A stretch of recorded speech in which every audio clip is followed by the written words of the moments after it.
Hey there. Welcome to another lecture from Principles of Ecology. We just went over species niche and niche concepts, and now we'll go into competition.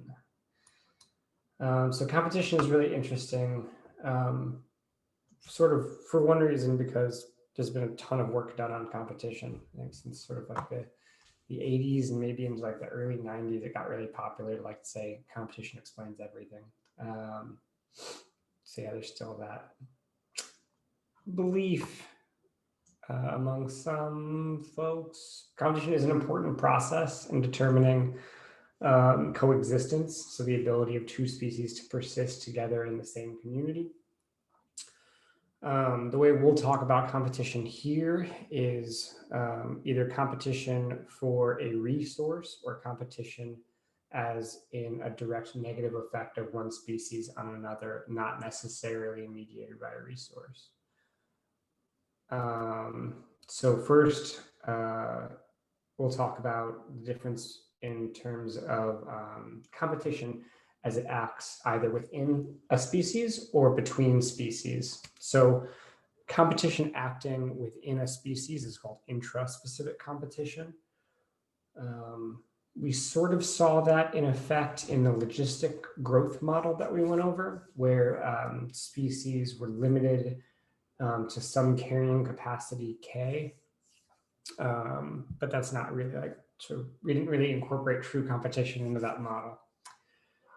But we would presume that K would be a function of competition for either space or resources. So competition sets K, but we didn't like explicitly model competition. And that would be intraspecific competition.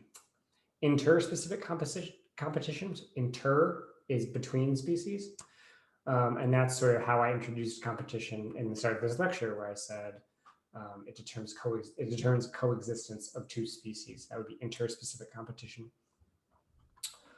So I'm gonna go ahead and share my screen now, and we can just work through the notes. It's largely gonna be notes today. I'll maybe sketch out a little bit of stuff on sort of Inkscape, but and then maybe I'll run through a little bit of sort of our code, but I won't show you the code, so you don't have to worry about that. But I'm also happy to show you the code if you would like to see the code. All right, let's just close that out, and we can open up Inkscape just to have it in the background. There we go. All right, so I'm moving the notes over here. We have the notes and we have our Inkscape panel. Okay, so we went over interspecific competition and intraspecific competition. There's also different forms of competition that can occur either intra-specifically or inter-specifically, and they deal with the nature of the competition. So competition for a limiting resource is called exploitative competition. This means, I'm highlighting it here, I'll zoom in a little bit. This means that species don't actually even necessarily have to directly interact. So in the case of, say, like temporal niche partitioning, like we went over, you have species that utilize a given habitat or whatever prey resource, whatever, at different times, and they're able to coexist. That is a good example of exploitative competition as well, because those two species are still in competition, even though they're not directly competing, like directly physically interacting. Okay, they are competing, no, they're not directly physically interacting. I give some examples about nest holes. So birds competing for, here, not like competing for resources like food resources, but nesting sites, you know, competition for that. Typically, I think the models that we'll go over are models of resource competition. One is. The others are sort of like more generalized, but it's a fun one. Yeah, it's a fun one that sometimes people criticize for silly reasons, but I think it's pretty important to understanding competition. So we have exploitative competition. We can also have interference competition, and that's when the two species are directly physically interacting. So think of like two predator species or two scavenger species. So species that eat just like dead things. So there's a carcass on the ground, and a hyena and a lion are both trying to eat it. They might directly physically interact over this resource.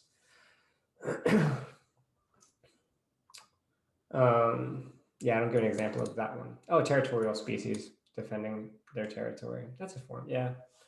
And typically you'd want the competition, the competitive interaction to like sort of directly affect the performance of the other individual or species. So things like it would alter the birth rate, it would alter mortality rate.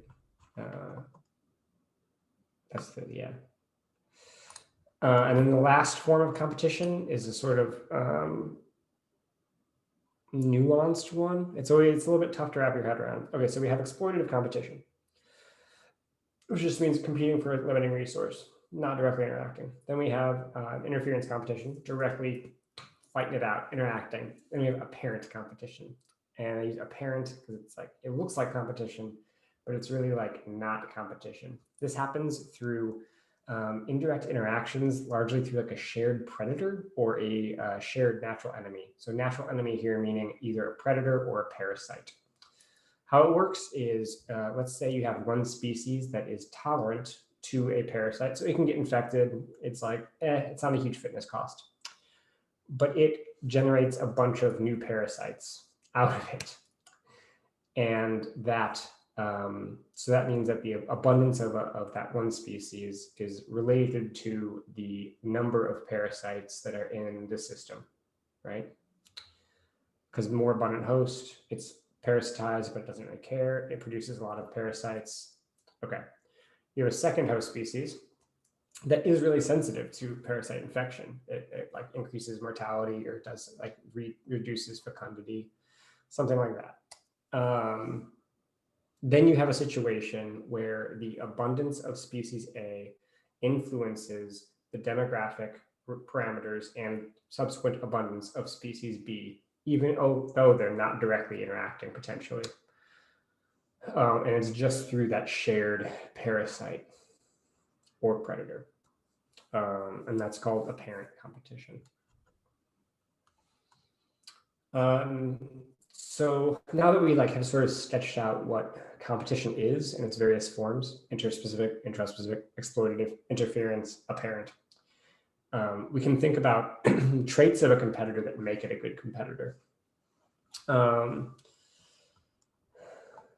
right, this is how I introduce our star theory. All right, but I think more generally, like it is worth considering and thinking about, especially across the diversity of animal systems and other plant systems, what makes something a good competitor.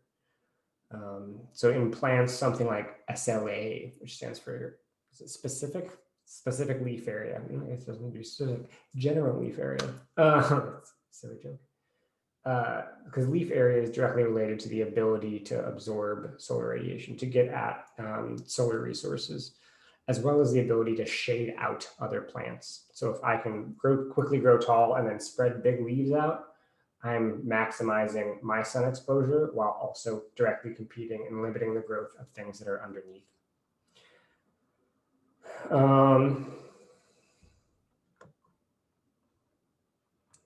There was a lecture before where I was, something in the notes was about competition, colonization, trade-offs. That might be better suited for this section. So there's traits that make competitors good at competing. So for instance, if you have a really high growth rate, you're able to just like pump out many offspring, even if they have high mortality, that you might be a good competitor. Good competitors tend to be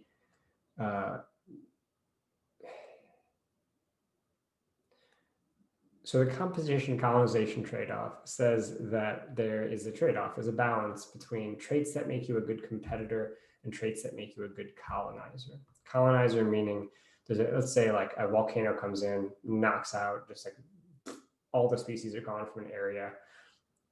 what species are able to get back there first. Because if you're able to get back there first, you can immediately start capitalizing on the resources that are present. So the things that make you a good colonizer tend to be like relating to dispersal, relating to how fast you can grow, what your time to like seed set is if you're a plant. So like basically about speed. How fast can you get there? How fast can you capitalize on the resources that are present? The traits that make you a good competitor are not that. So the species that typically arrive, they're early successional species. We'll talk about succession in a later lecture. Basically, like, so early on in the colonization of that barren patch, those species that are first to arrive are the weakest competitors. They will be excluded from the community before too long, so through time. So that's a way to introduce the competition colonization trade-off and to think about winners and losers of competition, especially in the light of thinking about things like competitive exclusion. And so when one species is actually able to exclude another. And much of the talk much of this that I'll sort of approach as the material, I'm imagining or like simplifying the system down to two species. There's no such thing as rarely do we see just two species in a community competing in nature. But so it's useful to know and recognize that competitive exclusion and a lot of this that assumes only two species is an oversimplification, as competition in complex communities, multi-species, more than two, is definitely a thing.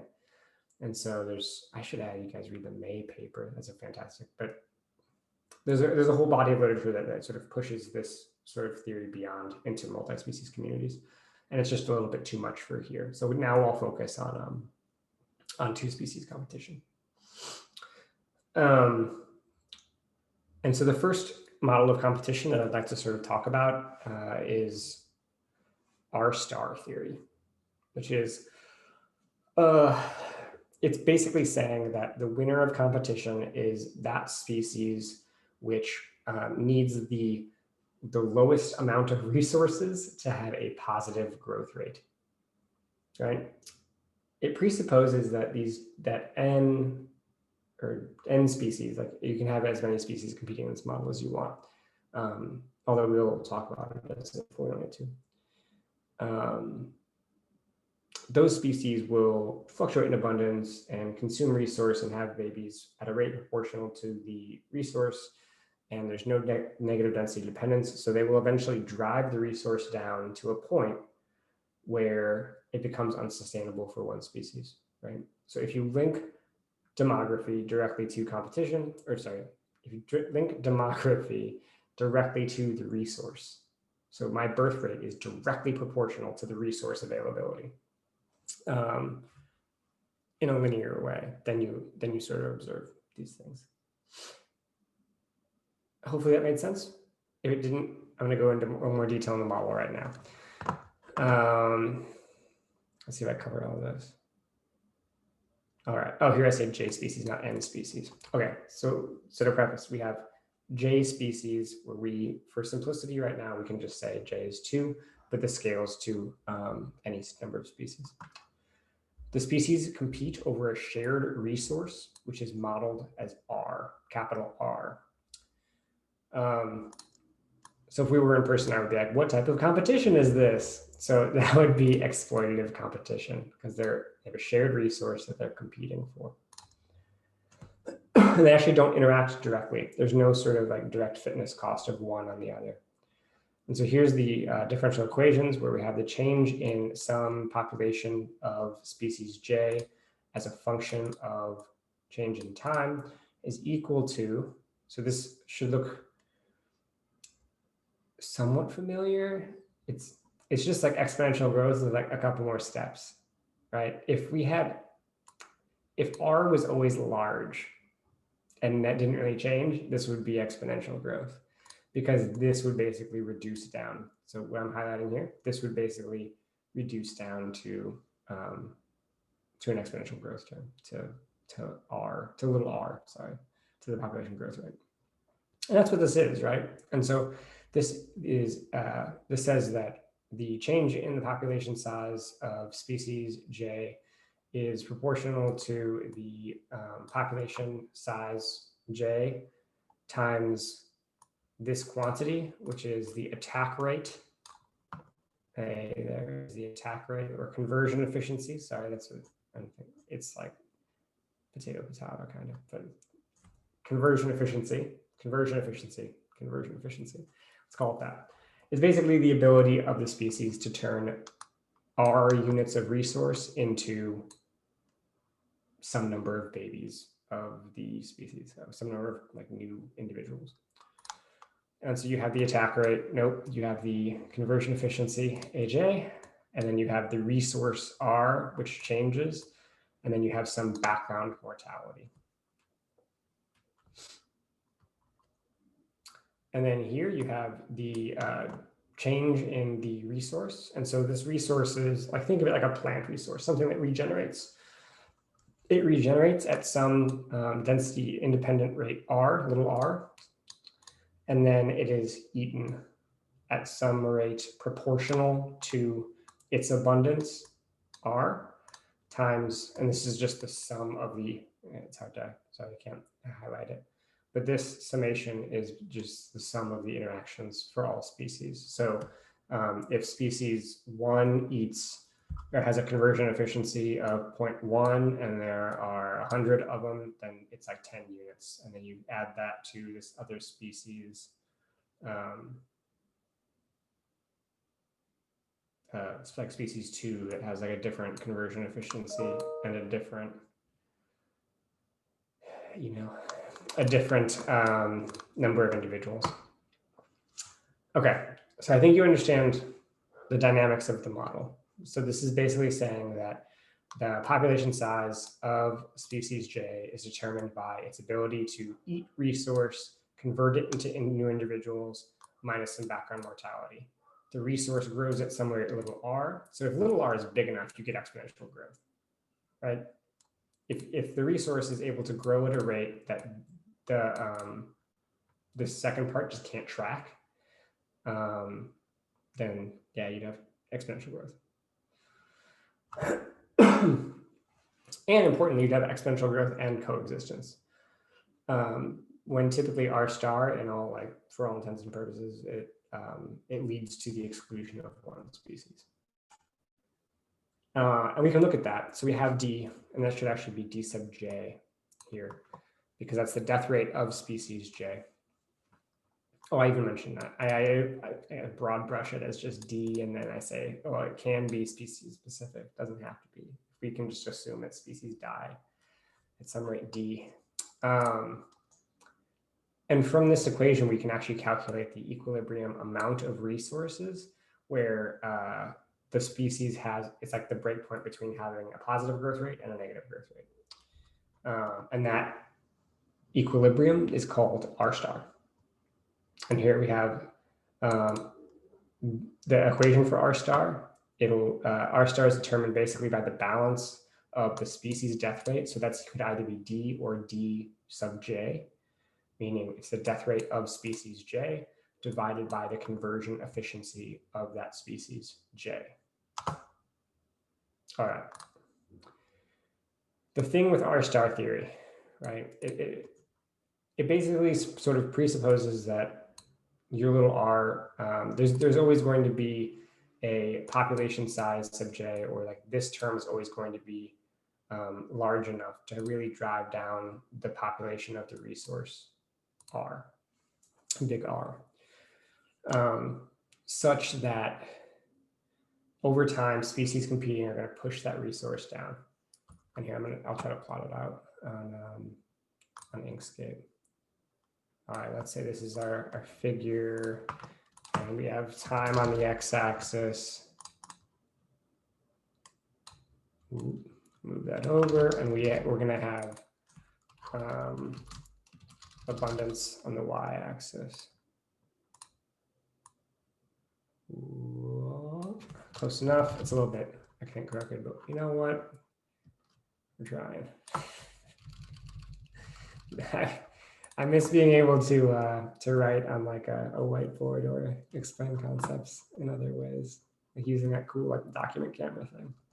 Okay, so we have abundance and we have time and we have resource and we have two species. Let's track what's going on here. All right, so let's just do it with the pencil. Oh no, I think I'll have to use like a pen or. Can I make it? Can it be a colored pencil? No, that's rude, right?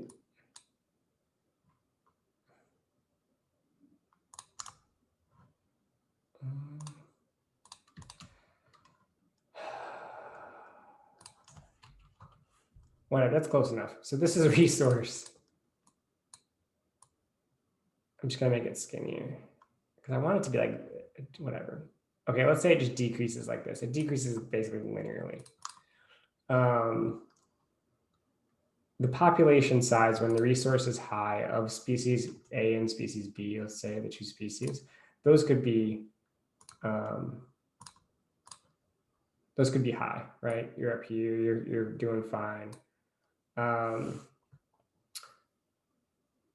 As resource decreases, the birth rate, your population dynamics, since they're linked to the resource, will decrease. So let's say both species start up here and they're going to drop with the resource. And you have, why does it even do that? Let's just say it, that's fine. We have that blue species and then, this one use, whatever. And then, let's see, we have this, let me just draw this other species. And it won't be nonlinear like this. Will it? No, it'll follow the same trajectory as the resource. Oh, that's what I don't want. Fill. Whatever. I'm showing off my skills here at making bad plots.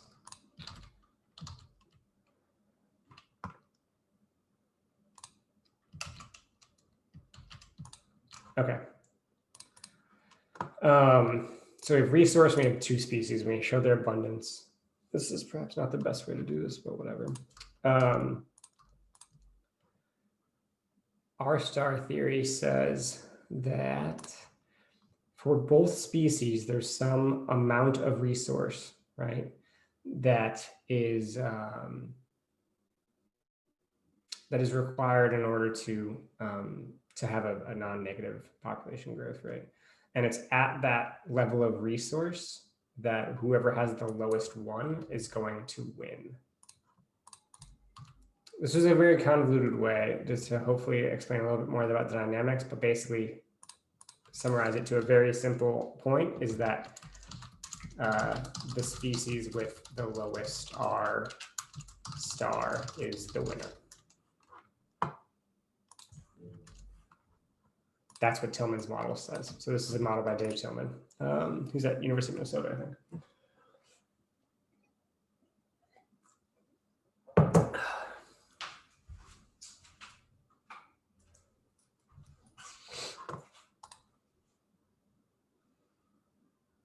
Okay. I think that's all I wanted to say about the Tillman, the R-star model.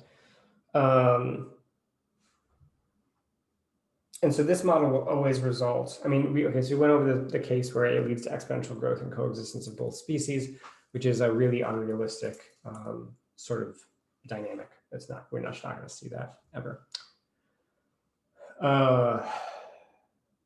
But basically, there's no such thing as stable coexistence in this model.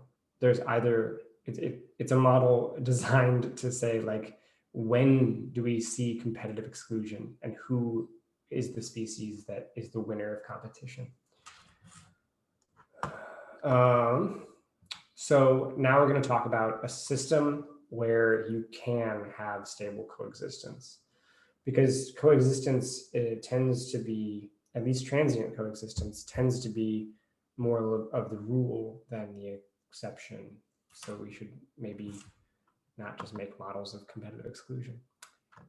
And so this next model that I'll talk about is the Volterra competition model, and it's based on concepts from the logistic model. So remember we went over the logistic model, we have a single species population dynamics where the population growth rate, the population growth is determined by the population growth rate little r, bounded by this 1 minus n over k. And so it leads to dynamics that it sets a bound at k, where a species can increase until it hits k, and then it should even off or do some sort of cool dynamic behavior, as we saw in the deterministic model. What if you allowed there to be multiple n's, meaning multiple species? So n sub j, or n sub 1, n sub 2, so you have 2 species.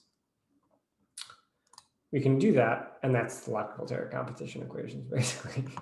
So the idea here is that you have species n sub 1, and that is the same. It's r, little r, same as the logistic equation, times the population size of species 1.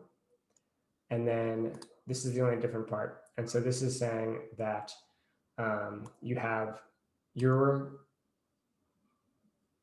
discount, your carrying capacity is a function of, or you hitting carrying capacity. That species 1 hitting carrying capacity is a function of the number of individuals of species 1 and some effect of another species.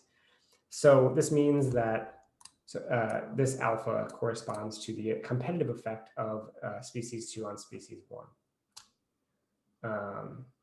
And it's at some rate proportional to the abundance of species 2. So if species 2 has no effect, there's no competition going on, none at all, that would make this alpha 1, 2, sub 1, 2, 0, and it would this would collapse to the logistic growth equation, right? Because you could just ignore this part and you'd have 1 minus n1 over k1. But this is sort of kind of like the important bit, because it basically says that the competitive effect of species 1 on species 2 and the density of species 2 can set an upper bound that's different than the carrying capacity of a species. Kind of, not even really. It's not even about setting an upper bound, it's about discounting the population growth rate even when the population is not at carrying capacity. That's a better way to describe it. So hopefully that made sense. We're going to go over sort of what the dynamics of this model look like in like very, very soon, basically right now. But we'll also go over it in class in a little more detail. And so this model is sort of symmetric in a sense, right? It is symmetric in that species 2 is affected just the same as species 1. So this general logistic type framework where we have little r times big N times some sort of proportion that's like a discount rate to the population growth rate, where the density of species 1 influences this portion. And then subsequently influences the demography or the population dynamics of species 2.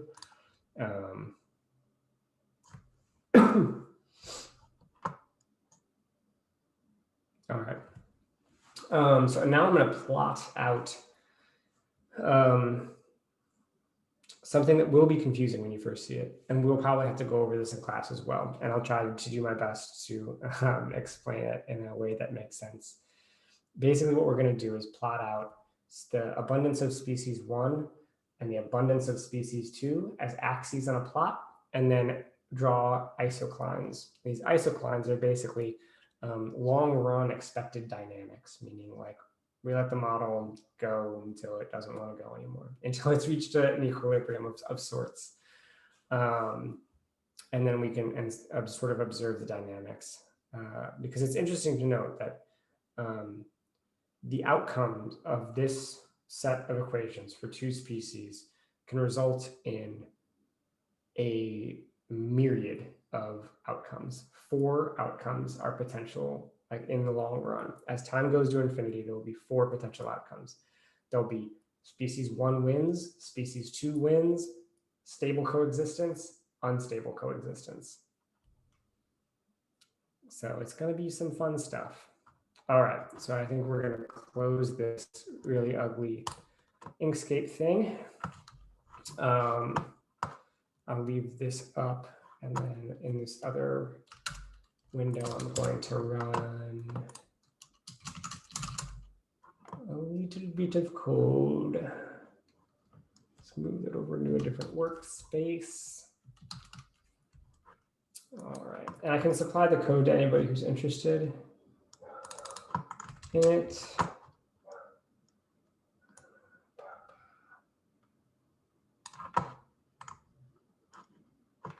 Okay.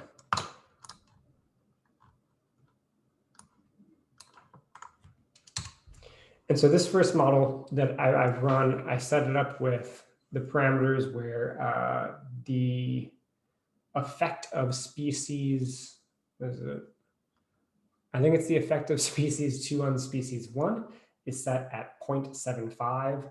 The effect of species 2 on species, sorry, the effect of species 1 on species 2 is set at 0.5. And the population size, the initial population size of N1 is 50, and the initial population size of N2 is 20. I'm going to move it over to this side, and then I'm going to back out of this. All right.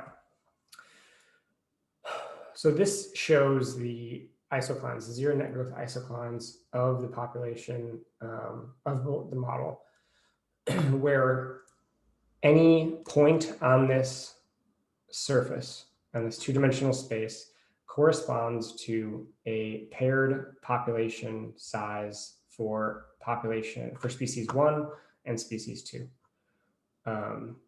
And so if I were to start, let's say, like, oh, they're not labeled. I don't know the units down here. But if I were to start at this point on this line here, it would correspond to that many individuals of species 1. Species are always trying to move toward their carrying capacity, right?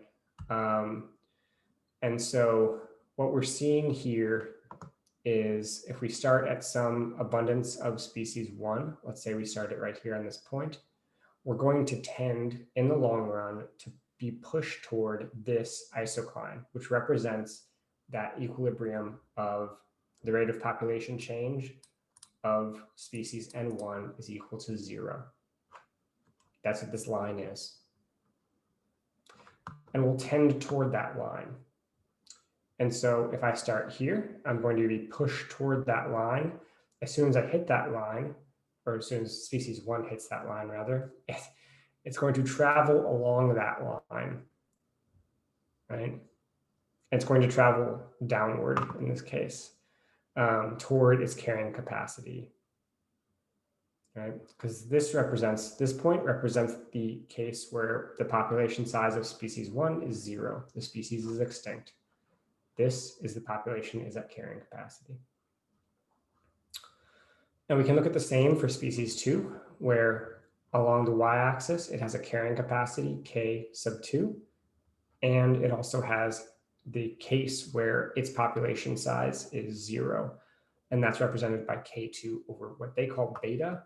Beta here being the same thing as alpha 2, 1, so the effect of species 1 on species 2. Okay. Feel free to rewind that. Feel free to ask questions. Hopefully that's clear or becomes clearer. Because now we're going to start just putting points on this thing and then seeing where they go.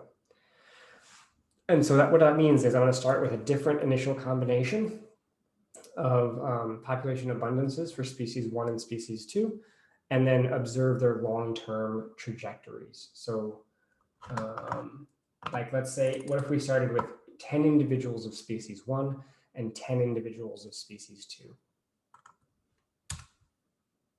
All right, so we start here. And what's happening is it is being pushed toward this isocline in the in y space, so just along the y-axis. It's being pushed up toward that zero net growth isocline, and then in x space, it's being pushed to the right. And so what it is eventually going to do is hit this, get pushed, and then continue getting pushed until this point, which corresponds to species 1 reaching its carrying capacity and species 2 being competitively excluded, right?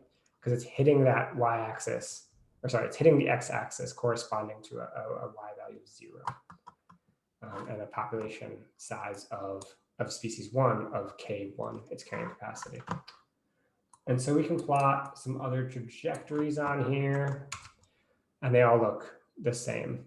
So this is plotting where the point is the starting point and those initial conditions. And so I start them, if I start them above carrying capacity, they're going to drop down toward the zero net growth isocline, which sort of corresponds to zero net growth. Because if you overshoot carrying capacity, you automatically have a negative population growth rate. In terms of this population, the rate of change in your population is negative. So your population growth rate, little r, can be positive, but if you overshoot your carrying capacity, this section, this 1 minus the terms, becomes negative, and you automatically have a negative population growth rate. All right. So this is the case in this phase space of population abundance of species 1 and species 2, where species 1 wins. This is 1 of 4 possible outcomes. The second possible outcome, I did just by switching a couple of the thingies around. And by thingies, I mean, so before we had an alpha 1,2 value of 0.75 and an alpha 2,1 value of 0.5. Now I'm going to have a alpha 1,2 value of 0.5, and so I just switched them, an alpha 2,1 value of 0.75. All right. So what we see that happens is that the I'll plot them again. So is that the red and corresponding to species 2 and the blue corresponding to species 1 lines switch sort of sides. So here was that first case where it tended toward exclusion of species 2. And then here is our second case. Yeah. And so we can do the same thing. So we see these arrows that try to push us. And we can imagine they're not just one direction. So just as the arrows are here, the arrows are also pushing, when it's over here, back toward this isocline. And if they're on this side and vertically, they're pushing down toward, you're always like attracted toward these isoclines. So now what happens when we start with 10 individuals of both species? And so we can see we start here, we get pushed toward the right as we go toward this isocline while simultaneously being pushed upwards in the phase space, and we reach K2, meaning species 2 hits its carrying capacity and species 1 goes to 0. Thus, this is the competitive exclusion of species 1 by species 2. And we can do the same thing we did before, choosing a bunch of random points and seeing the dynamics. And so you start out here and you're being pushed back toward this line. So you're going this way, and then being pushed, I guess here you're actually being pushed sort of down, right? So I don't know why it curves in like this, but I think it should actually go this way and sort of down the slope until it hits that and then goes up to the carrying capacity of species 2. All right. Hopefully that makes sense. If not, we're going to go over this again in class just so I can troubleshoot and maybe be more clear than I am now. So now I have a case All right. Now, more of a complicated case where we have the lines they aren't just like parallel, they are actually intersecting, right? Which means that, what does that mean? We should talk about that in class, what that means. I wish I could just ask you, because like what do we think would happen? Because these correspond to equilibrium lines, essentially, right? These are the long-term change in the population, not the long-term, the change in the population is 0. This line represents the equilibrium, right, for species 1, dependent on species 2. So if both of them intersect, at that point, it means that the rate of change, the dn dt, so the rate of change in the population is 0, both for species 1 and for species 2. When that happens, that is in equilibrium. That means that both species are coexisting. That's cool. And then it becomes less cool. No, it's still cool. It becomes when we think about the stability of that point. So if we push the system away from that stable, or that equilibrium, where the population growth rates, what if we add in a couple more individuals of species 1? What happens to the dynamics? Does it go toward exclusion of one species, or can you actually get stable coexistence in this model? Okay. So now let's draw some trajectories and start to try to understand where things are going. And the first one I start is at, I put it kind of cheekily at the equilibrium point. And so that was to illustrate that point of, if it's at that point, it now has that internal structure where, where it can stay there potentially. Okay, but now let's think about what if we started it? So we can model the perturbation of this by just like taking that equilibrium point and just adding one individual. In this case, I'm adding one individual of species 1 to the mix. If this were a stable equilibrium, the dynamics would push it back toward here. What do we think is going to happen? So right now, how this would be, how this would sort of manifest in this phase space is I'm adding one individual to the x. So I'm pushing it on the x-axis 1 unit.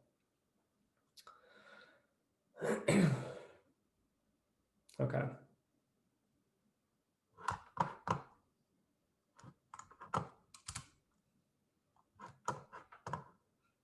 And I'll also run the case where we subtract 1 along the x. And so what's happening here is that it is being, I wish I could zoom in. It's moving toward the right, but it's also moving up because it wants to get toward K2. And what it's essentially doing is entering this space, this created by the intersection of the lines, and then it's being pushed both to the left and up. So it's going in, and then it's just getting pushed, and eventually the dynamics in the long run will tend toward the exclusion of species 1. However, if you add 1 instead of subtract 1 from population size of species 1, you get pushed down toward the 0 net growth isocline.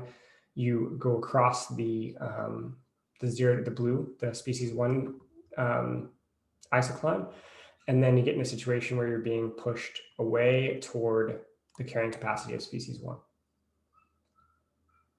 This means that there's 2 sort of potential solutions here, right? You could have the exclusion of either species 1 or species 2, dependent on the initial conditions, right? So if I was at equilibrium and I add one individual of species 1, all of a sudden the long-term dynamics say species 1 wins. If I remove if I remove one individual from that population, that species gets excluded, which is really interesting. All right, let's plot some more lines on here. All right. Okay, here I'm keeping the number of individuals of species 1 constant set at 10, but altering the number of species of species 2. And you see that dependence on initial conditions, where when we only have 10 individuals of species 2, it tends toward the exclusion of species 2. If we have 30 and 40 individuals of species 2, it tends toward the exclusion of species 1.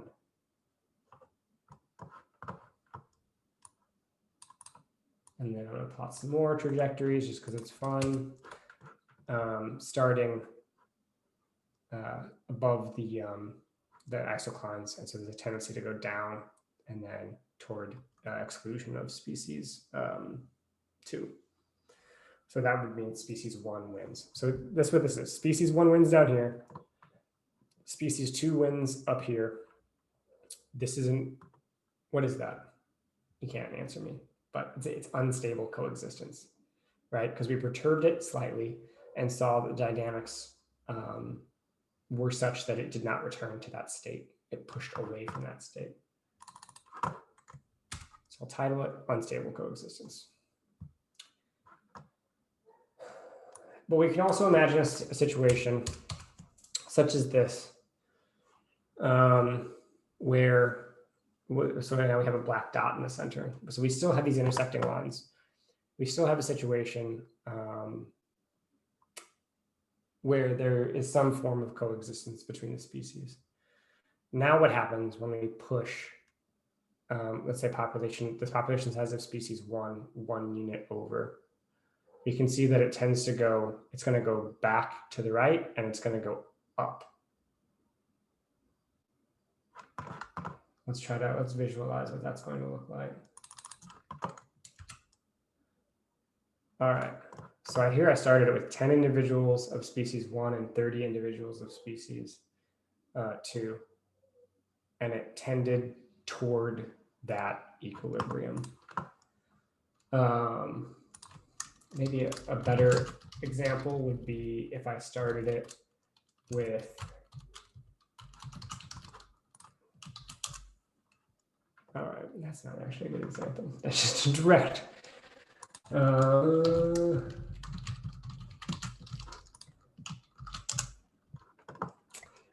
Maybe none of these are good examples. I mean, they all show one thing, right? They all show a tendency for not one species to win, but a tendency for the system to go toward this singular attractor, this stable coexistence. That's what we're observing here. I feel like I've gone on long enough about this, but we will cover this in more detail and talk about this more in lecture. And so I can sort of maybe have some back and forth and address student questions. Because recording lecture, I don't know if you understand it. Hopefully you understand this. Hopefully this makes sense. But yeah, so those are our 4 potential things, right? So we had the dominance of species 1. So species 1 excludes species 2. Species 2 excludes species 1. Unstable coexistence, where initial conditions really matter. And then the last one is stable coexistence, where initial conditions don't really matter, although they do in any sort of stochastic and natural system.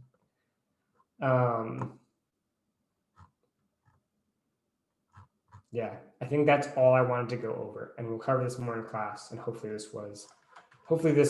how I went over this was informative and intuitive. Sweet. So thank you very much, and I will see you next time.